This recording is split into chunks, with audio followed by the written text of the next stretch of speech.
In our democracy, we elect representatives to consider and pass laws that we all agree to live by. Our courts interpret and apply laws in individual disputes. A court's ruling creates the rules that give stability to our system of ordered liberty.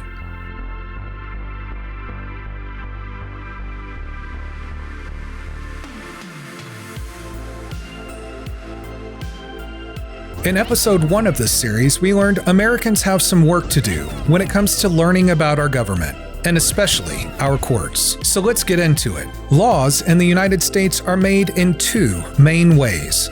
As you just heard, the first way involves elected representatives gathering to take testimony from citizens, debate ideas about the right policy, offer amendments, and ultimately pass laws.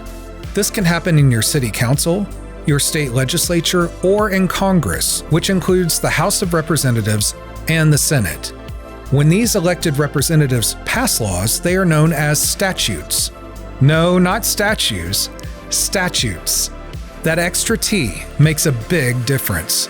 The other way laws are made in our country is through the common law, which comes from judicial decisions.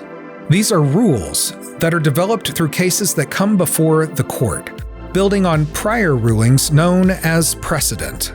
We'll talk more about precedent in episode 3. So laws can be made by elected officials known as statutory law, and laws can be made by courts deciding cases known as common law. Let's turn now to the two main categories of law, criminal and civil. Criminal law, as you might have guessed, is focused on crimes.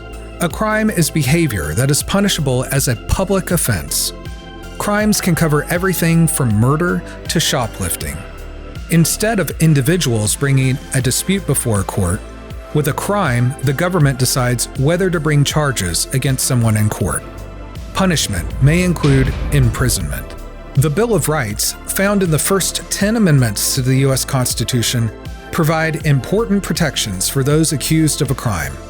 In part, the Fourth Amendment protects people from unreasonable searches and seizures. The Fifth Amendment protects someone from incriminating themselves. Have you ever heard you have the right to remain silent? That's where it comes from.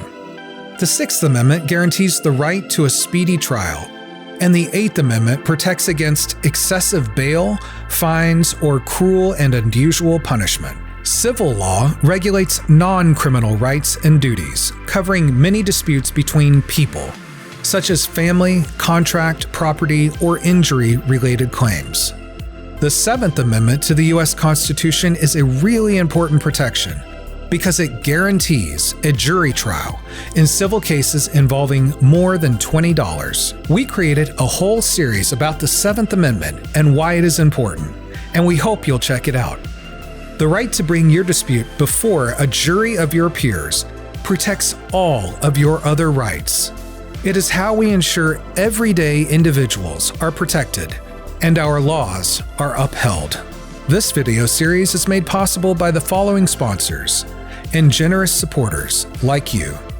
Please share it with your friends and join us in our final episode to learn more.